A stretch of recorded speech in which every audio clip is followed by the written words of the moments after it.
படத்தோட தொடக்கத்தில் ஒரு சின்ன பையனை காட்டுறாங்க. அந்த சின்ன பையன் ரொம்ப சோகமாக இருக்கான். என்ன விஷயம் அப்படின்ட்டு பார்த்தீங்கன்னா, அவங்க குடும்பத்தோட சென்னைக்கு போகிறாங்க. சொத்து பிரச்சனையில் தன்னுடைய தங்கச்சிக்கு அந்த வீட்டை எழுதி கொடுத்துட்டு அவங்க அப்பா தன்னுடைய குடும்பத்தோட 3 தலைமுறையாக வாழ்ந்த வீட்டை விட்டுட்டு போக போகிறாங்க. சொந்த வீடே நம்ம விட்டு போயிடுச்சு, இதுக்கு மேலே இந்த ஊரில் நமக்கு என்ன இருக்குது அப்படின்ட்டு அவங்க அப்பா சொல்லி அந்த பையனை கூட்டிக்கிட்டு சென்னைக்கு போகிறாங்க. அடுத்த சீனில் சென்னையில் அரவிந்த் சாமியை காட்டுறாங்க. அவர் எந்த முடிவு எடுக்கிறது அப்படின்னு தெரியாமல் ஒரு குழப்பத்தில் இருக்கார். என்ன காரணம்னு பார்த்தீங்கன்னா, ரொம்ப நாளுக்கு முன்னாடி சின்ன பிள்ளையாக இருக்கும்போது ஒரு சிறுவன் தஞ்சாவூர்லேருந்து வீட்டோடு காலி பண்ணி வந்தாங்க இல்லையா, அவங்க தான் இந்த அரவிந்த் சாமி குடும்பம். அரவிந்த் சாமியோட சித்தப்பா பொண்ணு அரவிந்த் சாமிக்கு தங்கச்சி. அரவிந்த் சாமிக்கு ரொம்ப பிடிச்ச அந்த பொண்ணுக்கு இப்போ தஞ்சாவூரில் கல்யாணம் அப்படின்ட்டு ஒரு செய்தி வருது. சின்ன பிள்ளையாக இருக்கும்போதே ஊரை விட்டு வந்துட்டதுனால திரும்பவும் அந்த ஊருக்கு போனால் தனக்கு பிடிக்காதவங்கள பார்க்க வேண்டியிருக்குமே அப்படின்ட்டு அரவிந்த் சாமி ரொம்ப யோசிக்கிறாரு. உனக்கு ரொம்ப பிடிச்ச உன்னோட தங்கச்சிக்காக நீ கண்டிப்பாக இந்த கல்யாணத்துக்கு போய் தான் ஆகணும் அப்படின்ட்டு அரவிந்த் சாமியோட அப்பாவும் அரவிந்த் சாமி மனைவியும் கம்பல் பண்ணி அரவிந்த் சாமியை தஞ்சாவூருக்கு அனுப்பி வைக்கிறாங்க. சொந்த ஊருக்கு வந்து இறங்கின அரவிந்த் சாமியோட முகத்தில் ஒரு சந்தோஷம் தெரியுது. பழைய நினைவுகள் அவருடைய எண்ணங்களில் ஓட ஆரம்பிக்குது. ஊரெல்லாம் சுற்றி பார்த்துட்டு கடைசியாக கல்யாண மண்டபத்துக்கு போகிறாரு. மண்டபத்துக்குள்ளே போன உடனே அங்கே யாரை பார்க்கறது, யாருக்கிட்ட பேசுறது அப்படின்ட்டு ரொம்ப குழப்பத்தில் இருக்கார். சரி, கொஞ்ச நேரம் சேரில் உட்காருவோம் அப்படின்னு சொல்லிட்டு சேரில் போயிட்டு உட்காந்துருக்காரு. திடீர்னு அரவிந்த் சாமியோட கண்ணை ஒரு கை வந்து மூடுது. நான் யாருன்னு கண்டுபிடிங்க அப்படின்னு சொல்லி கேட்குறாங்க. அரவிந்த் சாமியால் யாருன்னு கரெக்டாக சொல்ல முடியல. என்னத்தான், என்ன உங்களுக்கு தெரியவே இல்லையா, என்னை மறந்து போயிட்டீங்களா அப்படின்ட்டு கார்த்திக் வந்து நிற்கிறாரு. கார்த்தியை யாருன்னு தெரியலன்னா கூட கார்த்தியை தெரிஞ்ச மாதிரியே உனத்தான் எனக்கு தெரியுமே அப்படின்னு சொல்லிட்டு அரவிந்த் சாமியை சமாளிக்கிறாரு. அரவிந்த் சாமி கிட்ட கார்த்தி தொடர்ந்து பேச்சு கொடுத்துக்கிட்டே இருக்காரு. விருப்பமே இல்லைனாலும் வேறு வழி இல்லாமல் அரவிந்த் சாமி வேண்ட வெறுப்பா எல்லாத்தையுமே கேட்டுட்ருக்காரு. சரி, நேரம் ஆயிடுச்சு, தங்கச்சியை போய் பார்த்துட்டு கிஃப்ட்டை கொடுத்துட்டு கிளம்பலாம் அப்படின்னு சொல்லிட்டு மணவரைக்கு போகிறாரு. தங்கச்சியை மீட் பண்ணுறாரு. தங்கச்சிக்கு அரவிந்த் சாமியை பார்த்த உடனே ரொம்ப சந்தோஷப்படுறாங்க. சின்ன பிள்ளையாக இருக்கும்போது அரவிந்த் சாமி தங்கச்சி நினைவாக வச்சுருந்த பொருளை எல்லாத்தையுமே கொண்டு வந்து கிஃப்டாக கொடுக்குறாரு. அதை பார்த்த உடனே தங்கச்சி கண் கலங்குறாங்க. நீங்கள் என்னுடைய கல்யாணத்துக்கு வரமாட்டீங்கன்னு நினச்சேன், நீங்கள் வந்தது எனக்கு ரொம்ப சந்தோஷமாக இருக்குது அப்படின்ட்டு கண் கலங்கி பேசுகிறாங்க. கல்யாணத்தை முடிச்சுட்டு அரவிந்த் சாமி ஊருக்கு கிளம்பலாம் அப்படின்ட்டு கிளம்புறாரு. கார்த்தி அரவிந்த் சாமி பின்னாடியே வந்து தொணன்னு பேசிகிட்டே இருக்காரு. அரவிந்த் சாமி அவங்களுக்கு தெரிஞ்சவங்கள்ட்ட யார் இந்த பையன் அப்படின்னு சொல்லி விசாரிக்கிறாரு. அவங்க சொல்கிறதுக்குள்ளே கார்த்தி அங்கே வந்துடுறாரு. என்னத்தான் கூப்பிட்டீங்களா அப்படின்னு சொல்லிட்டு பேச ஆரம்பிக்கிறாரு. இவனுக்கு நேரம் இவன் யார் அப்படின்னு சொல்லி கேட்டால் நம்மளை பற்றி தப்பாக நினைப்பானே, கோச்சுக்குவானே அப்படின்னு சொல்லிட்டு அரவிந்த் சாமி எதுவுமே பேசாமல் வராரு. கார்த்தி அரவிந்த் சாமியை பஸ் ஏற்றி விடுறேன் அப்படின்னு சொல்லிட்டு தன்னுடைய பைக்கில் கூட்டிகிட்டு போகிறாரு. போகிற வழியில் ஒரு டீ கடையில் நிப்பாட்டி, இந்த டீ கடையில் டீ ரொம்ப நல்லாயிருக்கும், சாப்பிடுங்க தான் அப்படின்னு சொல்லிட்டு வலுக்கட்டாயமாக வாங்கி கொடுக்குறாரு. 2 பேரும் டீயை சாப்பிட்டுட்டு பஸ் ஸ்டாண்டுக்கு போனால் அங்கே பஸ்ஸை காணா. அரவிந்த் சாமி பயங்கரமாக டென்ஷன் ஆகுறாரு. ஒன்னால தான் பஸ்ஸு போயிடுச்சு.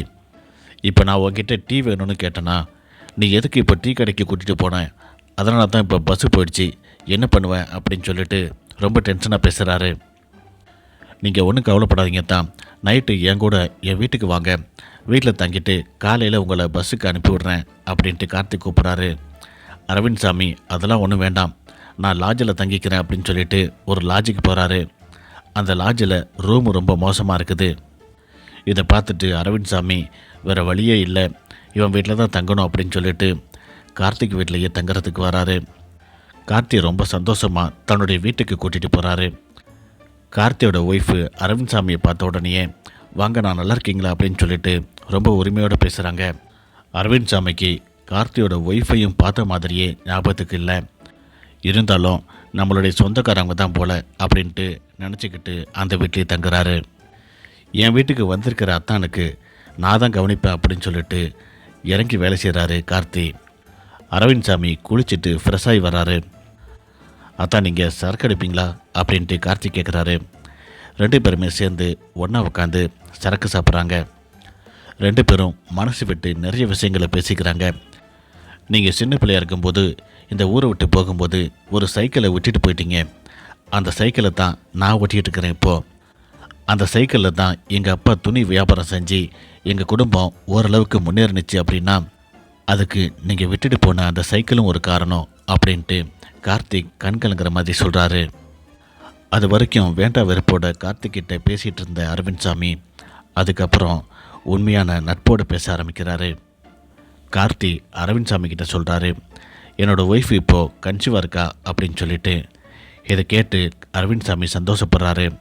ரொம்ப சந்தோஷம், வாழ்த்துக்கள் அப்படின்னு சொல்லிட்டு சொல்லும்போது கார்த்தி சொல்கிறாரு, எனக்கு பிறக்க போகிற குழந்தைக்கு உங்களோட பேரை தான் வைக்க போகிறேன் அப்படின்னு சொல்லி சொன்ன உடனேயே அரவிந்த் சாமி கண் கலங்குறாரு. தான் விட்டுட்டு போன சைக்கிளை வச்சு ஒரு குடும்பமே முன்னேறினத்துக்காக என்னோட பேரையே தன்னுடைய குழந்தைக்கு வைக்கிறேன் அப்படின்னு சொல்கிறானே, இவ்வளவு பாசமாக இருக்கானே, இவனோட பேர் கூட நமக்கு தெரியலையே அப்படின்னு சொல்லிட்டு அரவிந்த் சாமி ரொம்ப ஃபீல் பண்ணுறாரு. எல்லாத்தையும் நமக்காக பார்த்து பார்த்து செஞ்சிட்ருக்கிறான். இதுக்கு மேலே நம்ம இருந்து அவன் பேர் நமக்கு தெரியல அப்படிங்கிற விஷயம் அவனுக்கு தெரிஞ்சிருச்சு அப்படின்னா அதை அவனால் தாங்கிக்கவே முடியாது. அதை விட அசிங்கம் நமக்கு வேறு எதுவுமே கிடையாது. அதுக்கு முன்னாடி இங்கேருந்து போயிடுவோம் அப்படின்னு சொல்லிட்டு நைட்டு தூங்கும் போது அரவிந்த் சாமி யாருக்கிட்டையும் சொல்லாமல் கொள்ளாமல் திரும்பி திரும்பி பார்த்துக்கிட்டே அந்த ஊரை விட்டு போயிடுறாரு. சென்னைக்கு போன பிறகு அரவிந்த் சாமி தான் சொல்லாமல் வந்ததை நினச்சி ஃபீல் பண்ணிகிட்டு இருக்காரு. ஏற்கனவே அரவிந்த் சாமி கிட்ட ஒரு விசிட்டிங் கார்டில் இதான் என்னுடைய ஃபோன் நம்பர் அப்படின்னு சொல்லிட்டு கார்த்திக் எழுதி கொடுத்துருப்பாரு. அரவிந்த் சாமி தன்னுடைய ஒய்ஃபுக்கிட்டையும் தன்னுடைய பொண்ணுக்கிட்டையும் அந்த விசிட்டிங் கார்டை காட்டி கார்த்தியை பற்றி நிறைய விஷயங்கள் பேசியிருப்பார். ஒரு கட்டத்தில் கார்த்தியை நினச்சி அரவிந்த் சாமி ஃபீல் பண்ணுறதை பார்த்துட்டு அரவிந்த் சாமியோட பொண்ணு அந்த விசிட்டிங் கார்டில் உள்ள நம்பருக்கு கால் பண்ணி நீங்கள் பேசுங்கப்பா அப்படின்னு சொல்லிட்டு பேச வைக்கிறாங்க.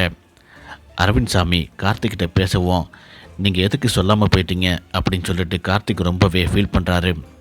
இதுக்கு மேலேயும் உண்மையை மறைக்கக்கூடாது அப்படிங்கிறதுக்காக அரவிந்த் சாமி எல்லா உண்மையும் சொல்ல ஆரம்பிக்கிறாரு. உன்னோட பேர் எனக்கு தெரியாது, நீ எந்த வகையில் சொந்தம் அப்படிங்கிறதும் எனக்கு தெரியாது. நீ உரிமையாக ரொம்ப பாசமாக வந்து என்கிட்ட பேசின, என்னை பற்றின எல்லா விஷயங்களும் உனக்கு தெரிஞ்சிருக்குது. ஆனால் உன் பேர் கூட எனக்கு தெரியல. ஆரம்பத்தில் நீ பேசுனது எனக்கு எரிச்சலாக இருந்துச்சு. அதனால தான் உன்னை தெரிஞ்ச மாதிரியே நான் காட்டிக்கிட்டேன். உனக்கு பிறக்க போகிற குழந்தைக்கு என்னோட பேரை வைக்க போகிறேன் அப்படின்ட்டு நீ சொன்னப்போ தான் நீ எந்த அளவுக்கு என் மேலே உண்மையான பாசத்தோடு இருக்கிற அப்படிங்கிறத நான் புரிஞ்சுக்கிட்டேன்.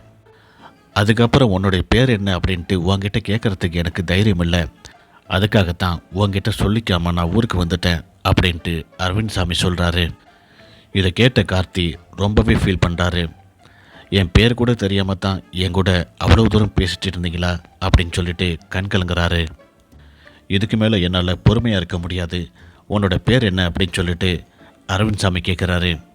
அரவிந்த் சாமிக்கு கார்த்தி எந்த வகையில் சொந்தம் அப்படிங்கிறத ஒரு நீளமான உறவு முறையை சொல்லி கார்த்தி விளக்குறாரு. நாங்கள் சின்ன பிள்ளையாக இருக்கும்போது எங்களுக்கு லீவ் விட்டால் உங்கள் வீட்டுக்கு தான் வருவோம். 9 பேர் ஒன்றா சேர்ந்து ஊரை சுற்றுவோம். நீங்கள் பணம் காசு எதுவுமே பார்க்காம எல்லார் கூடயும் ரொம்ப அன்பாக பேசுவீங்க, அன்பாக பழகுவீங்க.